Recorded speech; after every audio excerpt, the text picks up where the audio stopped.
2023년 GTA 온라인 역사상 최악의 한 해였습니다. 가뜩이나 22년도 겨울 업데이트인 마약전쟁이 괴상한 컨텐츠로 비판받았는데 희대의 등신 업데이트라 불려지는 산안드레아스 용병이 나오면서 여론이 멘트를 뚫고 내에게 처박혔기 때문이죠. 다행히 GTA6 트레일러가 공개되고 겨울 업데이트인 불법 정비서 덕분에 어느 정도 위신을 회복하는 데 성공했습니다. 어쨌든 2023년에 28대의 신차가 출시됐습니다. 이 중 최고는 어떤 차일까요?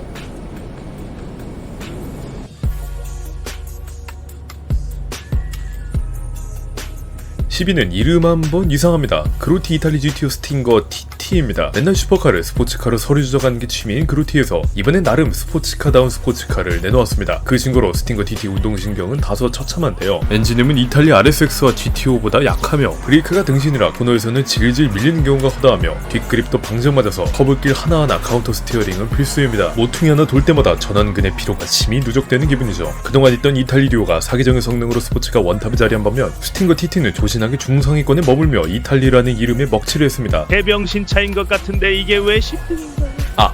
나머지 차들은 더 병신이거든요.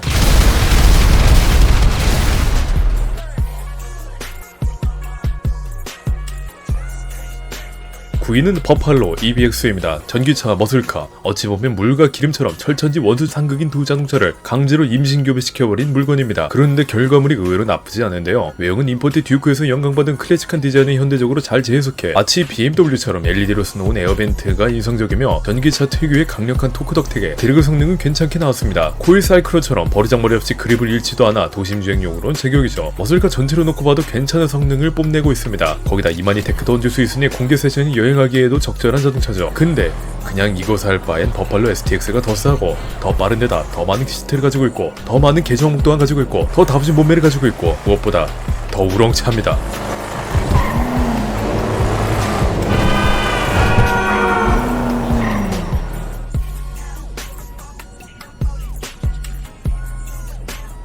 8위는 마이바츠 몬스트로시티입니다. 우선 몬스트로시티는 오프로드라고 믿기 힘들 정도로 깜찍한 체구를 가지고 있습니다. 바퀴 사이즈는 세스코치에 비하면 유아용 딸랑이로 보이게 만들 정도로 작고 전체적인 크기도 무식하게 덩치산만한 다른 오프로드에 비하면 마트에나 어울릴 것 같죠. 그러나 몬스트로시티는 조망만한 덩치와 대비되게 파워풀한 성능을 자랑한대요. 1톤 남짓의 작은 차체에 제법 강한 엔진이 들어가 있어 가속하면 이시 스포츠의 그것처럼 총알같이 튀어나가는 맛이 일품입니다. 원래 오프로드의 태반이 뚱뚱하고 찝찝한 타이어를 갖고 있어 언더스티어를 달고 살지 않습니까? 그러나 몬스트로시티는 컴팩트한 휠베이스와 고리오르한 몸무게 덕택에 오히려 오버스티어 성향이 느껴질 정도로 날카로운 핸들링을 가지고 있습니다. 덕분에 몬스트로시티는 오프로드뿐만 아니라 로스산토스 시내를 쏘다니는데도 상당히 재밌고 타고 다니는 맛이 풍부합니다. 과거 카니스 프리클로처럼 오프로드를 빙자한 전천후 SUV라 할 수 있죠.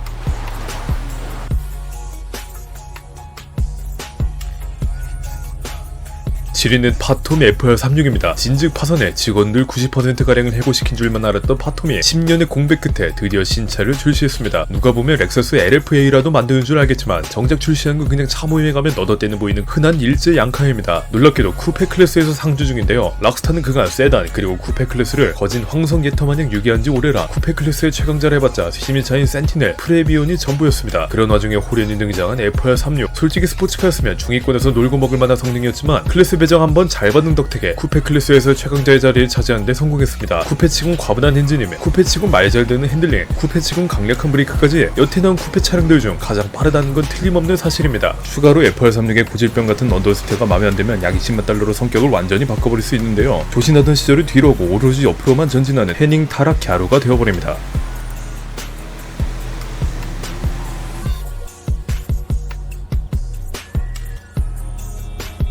6위는 알바니 카발케이드 XL입니다. 그간 시민차로만 존재하던 카발케이드를 머리부터 발끝까지 싹 다 새 옷으로 갈아입혔습니다. 덕분에 이전에는 그냥 지나가는 시민차 36번이었지만 새로 단장된 카발케이드는 대단히 아름답고 웅장하며 귀티가 줄줄 흐르는데요. 차 전면부를 다 덮다시피 한 거대한 라디에이터 그릴은 물론이고 헤드라이트 라인에서부터 스플리터까지 내려오는 세로형 LED, 이어라이트도 C필러까지 바짝 치고 올라와 시선을 확 잡아끄는 마력이 있습니다. 더불어 그간 SUV에서 보기 힘든 정신나간 짜세 튠도 가능해 차쟁이들 지갑을 술술 털어먹을 요량으로 나왔으니 틀림없죠. 그런데 짜치는 건 성능입니다. 놀랍게도 이전에 카발케이드와 단 하나도 바뀐 게 없는데요. 똑같이 밟아터진 홍씨 같은 엔진이 들어있어 요트마냥 아도나 움직임을 보여 그냥 껍데기에 카울만 바뀐 게 아닐까 의심이 갈 정도입니다. 알바니의 디자이너는 하식스로 링거 맞아가며 야근할 때 엔지니어들은 월급이나 슈킹하며 발톱이나 깎았다는 증거죠.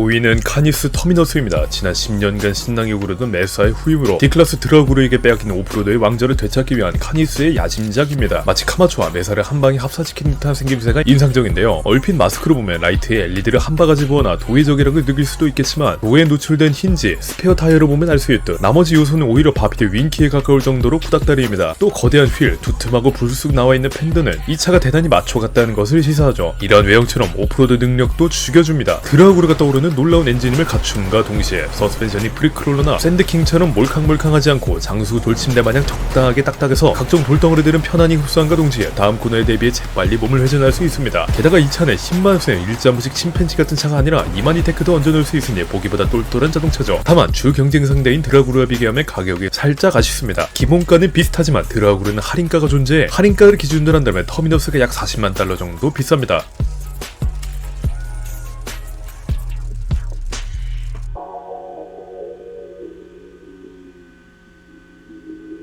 4위는 페놀라 쿠즈입니다. 저번 업데이트의 툰드와 팡테르에 이어 또 바게트 냄새나는 차가 그것도 신생 브랜드로 나왔습니다. 그러나 팡테르가 패 죽이고 싶은 접지력과 모친이 출타한 듯한 가격 때문에 비난받았지만 페놀라 쿠즈는 단연 여름 업데이트의 훌륭한 조연 역할을 해줬는데요. 깜찍한 얼굴을 베이스로 베니가 울고 갈 만한 와이드바디 그리고 블리스타 칸즈를 저렴한 양철덩어리를 보이게 만든 초대형 스포일러를 장착해 렐리카 혈통은 타고났음을 과시하고 있습니다. 이 차는 비포장 도로에서 최고의 성능을 발휘하는 차인데 직전에 터미너스, 몬스터로 시티를 전부 군뱅이로 보이게 만들 정도입니다. EC 스포츠처럼 중력 보정이 들어간 데다 전기차 특유의 폭발적인 가속력이 함유돼 각종 산길을 제 집처럼 돌아다니죠. 스프린트 타임으로 라쿠즈의 시간은 1분 21.177로 이 정도면 거의 드라구르급입니다.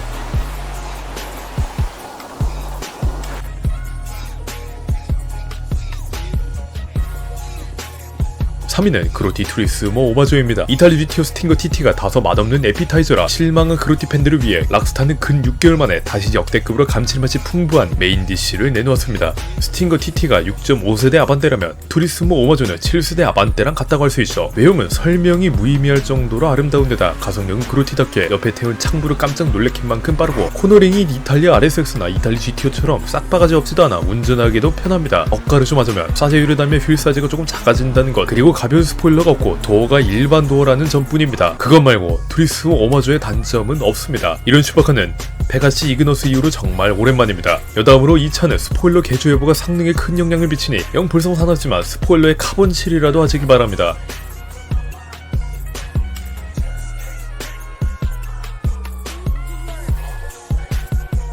2위는 브라보더 건틀렛 인터셉터입니다. 말이 필요 없습니다. 원래도 차박이든 해면체의 경도를 높이기로 유명한 건틀렛 힐파이어의 경찰 제복 리필 신상입니다. 그동안 브라보더가 내놓은 수많은 차들이 있었지만 단연 이 차가 그중 최고라고 할 수 있죠. 이 차는 일반 힐파이어보다 월등할 정도로 빠르고 힐파이어의 너절맞은 코너링은 생각도 안 날 정도로 기민한 움직임을 보여주지만 무엇보다 지금까지 나왔던 GT5의 신차들 중 가장 전위적인 외형을 하고 있습니다. 힐파이어를 베이스로 진짜 경광등이 달린 경찰차로 만들어져 택티컬한 멋이 물씬 풍기며 스테니어 시리즈와 다르게 LSPD 재직 차량도 아니라 여지껏 본 적 없는 외형이기 때문이죠. 물론 천이공날 가격표는 어지럼증과 스트레스성 탈모를 유발하지만 이 경찰차라는 가치 하나만으로 이 차는 구매 가치가 충분합니다.